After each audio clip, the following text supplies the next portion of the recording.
بسم اللہ الرحمن الرحیم۔ السلام علیکم ورحمۃ اللہ وبرکاتہ۔ ایک رات کا واقعہ ہے کہ میں بالکل اکیلا اسپین کے شہر والنسیا میں واقع ایک ڈسکو کلب میں شراب پی رہا تھا، ساتھ ساتھ اپنے نزدیک موجود لوگوں کو غور سے دیکھ رہا تھا۔ اپنی زندگی کے بارے میں سوچتے ہوئے میرے ذہن میں یہ بات آ رہی تھی کہ میری اور میرے گرد موجود لوگوں کی زندگی کتنی خشک اور خالی ہے، اور میں اپنی زندگی کا مقصد سوچ رہا تھا۔ میں اکثر زندگی کے دکھوں اور دیگر ذہنی پریشانیوں سے بچنے کے لیے الکوہل اور شراب کے نشے میں پناہ لینے کی کوشش کرتا تھا، اور اپنا پیسہ اسی طرح ڈسکو اور نائٹ کلبوں میں خرچ کرتا تھا۔ ہمیں بچپن سے جو بات بتائی جاتی ہے کہ یہ دنیا محض ایک حادثے کا نتیجہ ہے، اس بات پر میرا یقین نہیں ٹھہرتا تھا، اور میں ہمیشہ سے یہ سوچتا تھا کہ کوئی اور ایسی ذات ضرور موجود ہے جو ہم سب سے اعلیٰ اور بلند ہے۔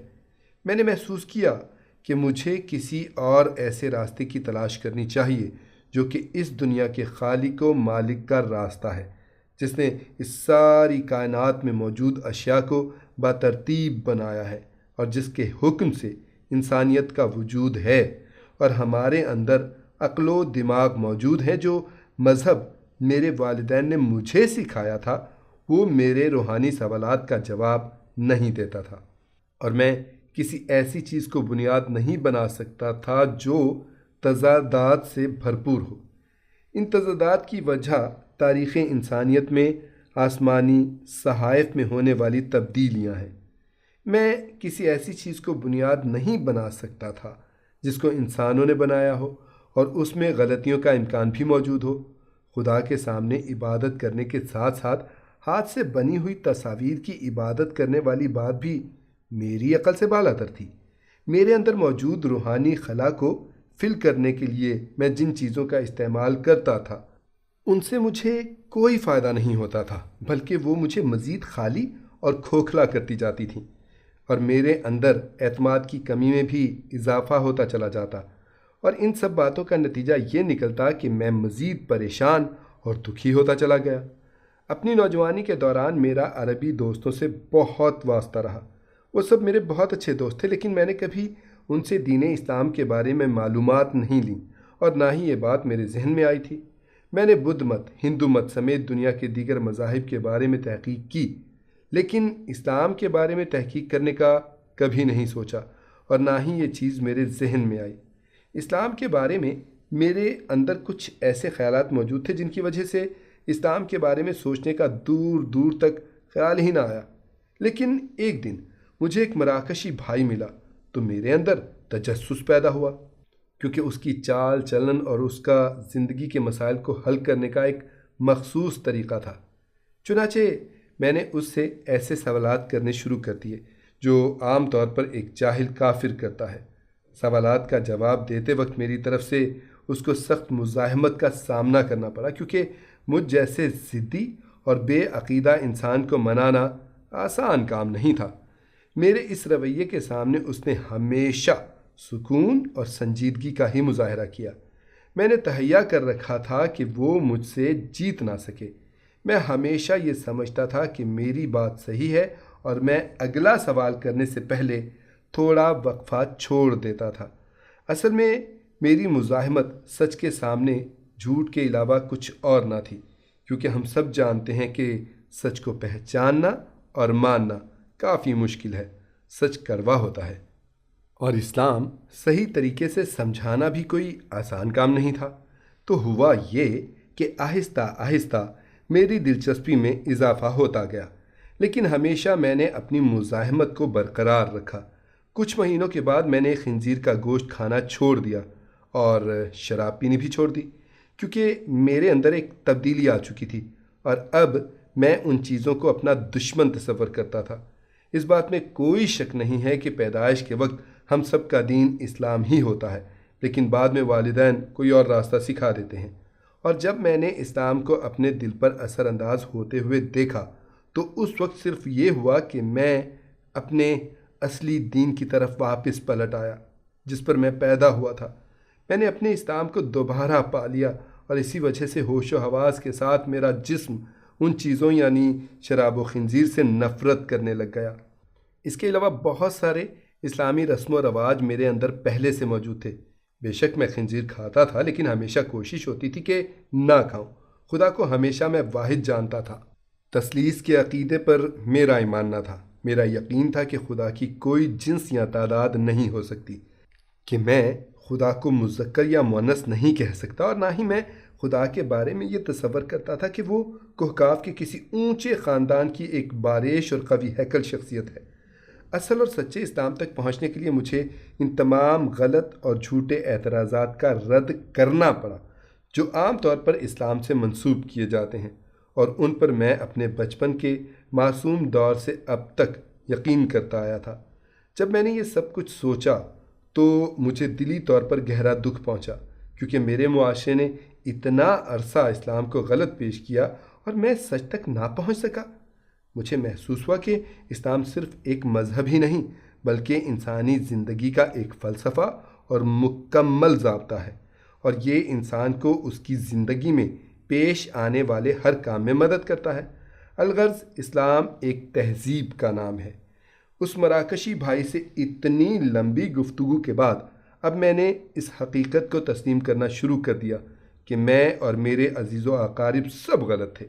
میں نے اپنے یقین کو مکمل کرنے کے لیے 1 اگست 1997 کو زندگی میں پہلی مرتبہ ایک مسجد جانے کا فیصلہ کیا۔ میں نے اپنے اس مراکشی بھائی کو کہا کہ وہ مجھے ساتھ لے کر جائے تاکہ میں جان سکوں کہ وہاں جا کر میں اپنے آپ کو کیسا محسوس کرتا ہوں۔ میں اپنے اس دن کو مکمل تفصیلات کے ساتھ تا حیات یاد رکھوں گا۔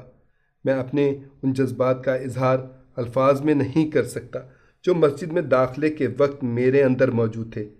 مجھے میرے مراکشی دوست نے مسجد میں نماز کی جگہ دکھائی اور میں نے اذان بھی سنی۔ اس کے بعد ہم امام مسجد کے حجرے کی طرف آئے۔ اس وقت نماز ظہر کا وقت تھا اور جمعے کا دن تھا، اس لیے امام صاحب نے مجھے کہا کہ تم یہاں کمرے میں رہو اور نماز جمعہ کے بعد بات کریں گے۔ امام کے کمرے میں اس طرح بیٹھا کہ مجھے ساری مسجد کا منظر نظر آ رہا تھا، کیونکہ دروازہ کھلا ہوا تھا۔ سب لوگ نماز پڑھ رہے تھے۔ اس بات میں کوئی شک نہیں کہ ان کو نماز پڑھتے دیکھ کر میرے ایمان میں مکمل مضبوطی آ گئی۔ میرے اندر اس وقت جو جذبات تھے ان کو کاغذ پر بیان کرنا ممکن نہیں، خاص کر جب اذان ہوئی تھی اور جب سب لوگ مل کر آمین کہتے تھے۔ اس وقت میرے جسم کے اوپر اس کے اندر جو محسوس ہوتا تھا اس کو میں الفاظ میں بیان نہیں کر سکتا۔ اس وقت میں سمجھ چکا تھا کہ میں اب مسلمان ہوں۔ بعد میں میری امام سے گفتگو ہوئی۔ میرے ساتھ بیگونا نامی ہسپانوی لڑکی اور 2 مزید ہسپانوی نوجوان موجود تھے جو قبول اسلام کے لیے آئے ہوئے تھے۔ امام ہم سب کو اسلام کے بارے میں بتا رہے تھے۔ بتانے کے بعد امام نے اس لڑکی سے پوچھا کہ وہ اسلام میں داخل ہونا چاہتی ہے، تو وہ لڑکی آنکھوں میں خوشی کے آنسو لیے میرے سامنے اسلام میں داخل ہو گئی۔ وہ جذبات سے رو رہی تھی، لیکن سچ یہ ہے کہ میں بھی رونے کے بالکل قریب تھا۔ اس لڑکی کا چہرہ نور سے روشن تھا۔ میرے سامنے یہ پرسکون واقعہ میرے لیے بہت ہی مددگار ثابت ہوا، اور اس واقعے نے میرے یقین کو مزید تقویت دی۔ میں نے یہ دیکھا کہ اسلام زندگی میں پیش آنے والے ہر قسم کے سوالات کا جواب دیتا ہے۔ میں ان میں سے کچھ مثالیں پیش کروں گا۔ اسلام ہماری نہ سمجھ میں آنے والے تمام سوالات کا جواب دیتا ہے۔ اسلام میں جانوروں اور نباتات کے حقوق کے بارے میں قانون موجود ہیں۔ اسلام سائنس کا ساتھ دیتا ہے، جبکہ عیسائیت اس کے خلاف ہے۔ قرآن میں موجود پانی سے زندگی کے وجود میں آنے والی بات نے مجھے بہت حیران کیا۔ اس کائنات کی تخلیق کے بارے میں قرآن میں موجود معلومات جس کو سائنسدانوں نے ابھی دریافت کیا ہے اور اس کا نام بگ بینگ تھیوری رکھا ہے، اس نے بھی مجھے بہت حیران کیا۔ ماں کے پیٹ کے اندر بچے کی پیدائش کے بارے میں جو معلومات قرآن کے اندر موجود ہیں اس نے بھی مجھے کافی حیران کیا۔ قرآن میں بچے کی پیدائش کا ہر مرحلہ اور اس کے دنوں کا حساب بھی موجود ہے، جن کی موجودہ سائنس نے تحقیق اور توثیق کی ہے۔ قرآن مجید کی ان آیات کو پڑھ کر میں بہت متاثر ہوا۔ اس دن کے علاوہ مزید 2 دن میں امام صاحب سے سیکھنے اسی مسجد جاتا رہا، اور وہ وقت آیا جب 4 اگست 1997 کو شام 5:50 پر میں نے قبول اسلام کا اعلان کیا۔ اس کے بعد بہت سارے مسائل پیدا ہوئے۔ جن کا ہر اسلام قبول کرنے والے کو سامنا کرنا پڑتا ہے۔ ان میں سے زیادہ دکھی مسائل عموماً گھر والوں اور دوستوں کے ساتھ ہوتے ہیں، لیکن اگر ہمارے اندر پختہ یقین موجود ہو تو یہ سب کچھ بھی نہیں ہوتا، کیونکہ ہم جانتے ہیں کہ ہم پر اللہ تعالیٰ کا کرم ہے۔ یہ مسائل وقت کے ساتھ ساتھ حل ہوتے جاتے ہیں۔ اسلام انسانوں میں اختلاف ڈالنے کے لیے نہیں آیا، بلکہ ان کو اتحاد کی دعوت دینے آیا ہے، اور یہ اس زمین پر سب سے بڑا رواداری کا سبق دینے والا مذہب ہے۔ ایک دن میں نے اپنے اندر آنے والی عظیم تبدیلی کی اہمیت کے بارے میں سوچا۔ میرے جیسے نئے مسلمان جو اسلام میں داخل ہوتے ہیں، یہ ہم پر اللہ تعالیٰ کا فضل خاص ہوتا ہے، جو ہمیں کفر و ضلالت کے تاریکی راستے سے ہٹا کر ہدایت کے سیدھے اور روشن راستے پر گامزن کرتا ہے۔ ہمیں جہالت سے نکل کر سیدھی راہ پر آنے کا احساس ہونا چاہیے۔ اس بات کو دوسرے الفاظ میں یوں سمجھنا چاہیے کہ ہمیں اس توفیق باری تعالیٰ پر اللہ تعالیٰ کا شکر گزار ہونا چاہیے۔ ہمیں اس بات کا بھی احساس ہونا چاہیے کہ موجودہ دور اسلام کے لیے بہت سخت ہے۔ مسلمان ممالک میں ہونے والے واقعات سے ہمیں مایوسی کا شکار نہیں ہونا چاہیے، اور ہمیں اپنے ان بھٹکے ہوئے بھائیوں کو دیکھ کر جو اسلام کے نام پر بعض ایسی چیزوں کو اختیار کیے ہوئے ہیں کہ جن کا اسلام سے کوئی واسطہ ہی نہیں، اپنے ایمانوں کو کمزور نہیں کرنا چاہیے۔ اکثر اوقات جب ہمیں دوسرے لوگ بتاتے ہیں کہ اسلام یہ کہتا ہے تو ہم پریشان ہو جاتے ہیں۔ ہمیں اس طرح کے مسائل کے حل کے لیے سب سے پہلے اپنی تربیت کرنی چاہیے۔ ان لوگوں کے پاس جا کر جو صحیح معنوں میں اسلام کو سمجھتے ہیں، مثلاً ایک امام مسجد، اور ہمیں کسی بھی ایسے ویسے ایرے غیرے کی باتوں میں نہیں آنا چاہیے۔ ہر مکتبہ فکر کی بات کو سنیے ضرور، لیکن خود فیصلہ کرنا چاہیے کہ کہنے والا جو کہہ رہا ہے وہ درست ہے یا غلط، کیونکہ بدقسمتی سے بہت سے ایسے مسلمان ہیں جو اعلانیہ کہتے ہیں کہ ہمیں بہت کچھ معلوم ہے، لیکن یہ میرا ذاتی تجربہ ہے کہ زیادہ تر جہالت ہی ہوتی ہے، اور اگر ہم نے اس کو کنٹرول نہ کیا تو یہ جہالت ہمیں بہت نقصان پہنچا سکتی ہے۔ میرے خیال کے مطابق یہ نقصان دو طرح کا ہو سکتا ہے۔ اس سے ہمارے ایمان میں کمزوری، حتیٰ کہ ایمان کا خاتمہ بھی ہو سکتا ہے، یا یہ بھی ممکن ہے کہ ہم بھی گمراہ ہو کر اسی جہالت کی تبلیغ شروع کر دیں، اور اس طرح جاہلوں کی تعداد میں اضافہ ہوتا چلا جائے۔ میری زندگی مکمل طور پر تبدیل ہو چکی ہے۔